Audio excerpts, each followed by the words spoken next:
Two police officers were arraigned over the death of a man. The FNM rejects claims that one of its MPs is racist, and Power Secure confirms that jobs may be cut in the coming weeks at BC. We've got those stories and others. I'm your host, Krishna Virgil, and this is the Tribune's Top 5.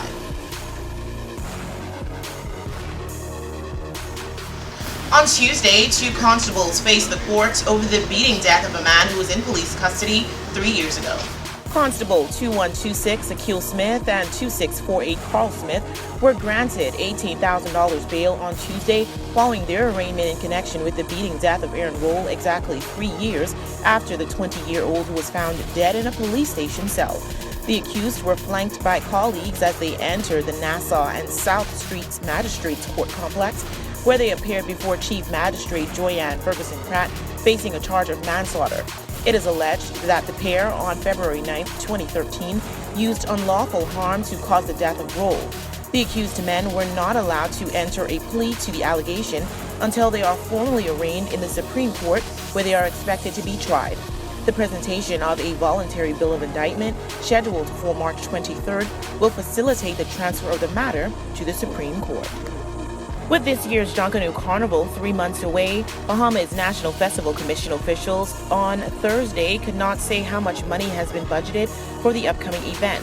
At a press conference on Thursday, Noel Nichols, Bahamas National Festival Commission marketing consultant, said that information will be provided at a later date by regular press briefings to address all aspects of the event, including cost-saving, budgeting, and the BNFC's international marketing campaign. She also said the BNFC is working very closely with the Ministry of Tourism to create a sound international marketing campaign for the upcoming event. The government budgeted $9 million for the inaugural Junkanoo Carnival, but due to cost overruns and other failures on the part of the Commission, the spending ballooned to $11.3 million. Last year, the government reaped $8.3 million in combined direct and tax revenues, with the latter providing $6.7 million of that sum. A Power Secure official this week confirmed to the media that job cuts are not off the table when it comes to BEC. Top executive of Power Secure, Ronnie Brannan, who is the president of utility infrastructure with the American firm contracted to manage the Bahamas Electricity Corporation, said there could potentially be a reduction in workforce in the coming months as officials seek to reorganize staff under the operations of the new Bahamas Power and Light Company Limited. However, he stressed that should this happen, management would look at offering voluntary packages to employees with long tenures at the corporation. Prime Minister Perry Christie further moved to allay concerns that the government's decision to choose Power Secure to manage BPL was handled secretively, insisting that it was an open and transparent selection process. He said at the end of the day, no one could fault the bidding and selection process, adding that his administration was confident that it selected the right company, which matches the long-term energy policy of the government. Mr. Christie joked that my bill is too high, saying it was why he was motivated to have the changes come into force. The comments came as Power Secure officially signed a 5-year management services agreement for BPL. Mr. Brannan did not say what percentage in staff reduction was being considered and could not say what reduction in consumer electricity cost was expected. When asked to reveal the cost of improvements over the next 5 years, he said it was too early in the process to reveal numbers.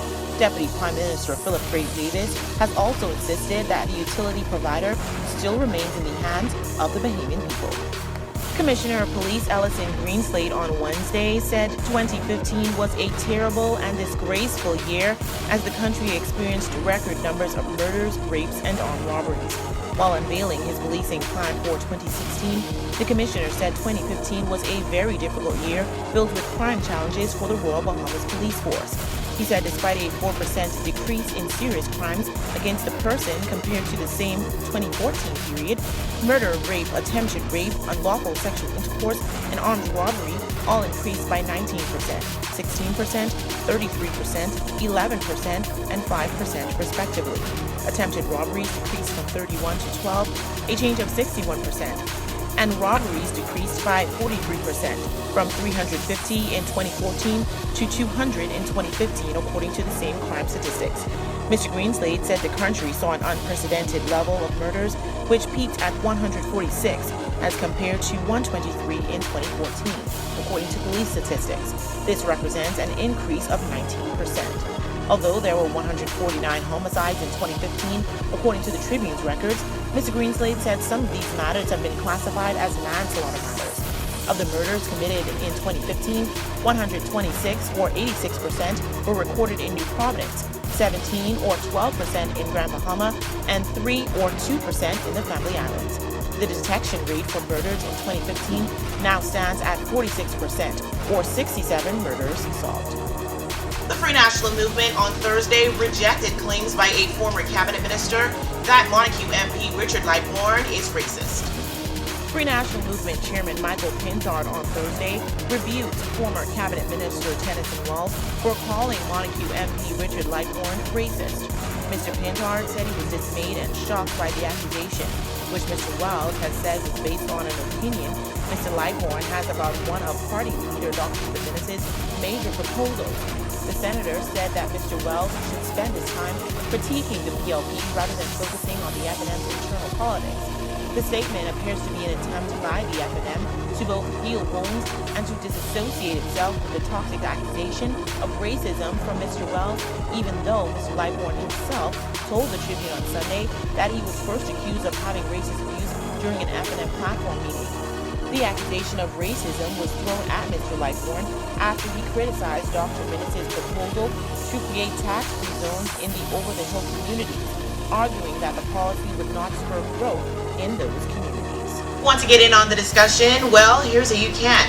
Just log on to our website at www.tribune242.com, like us on Facebook at the Tribune News Network, send us a tweet at Tribune242, or subscribe to our YouTube page, Tribune242.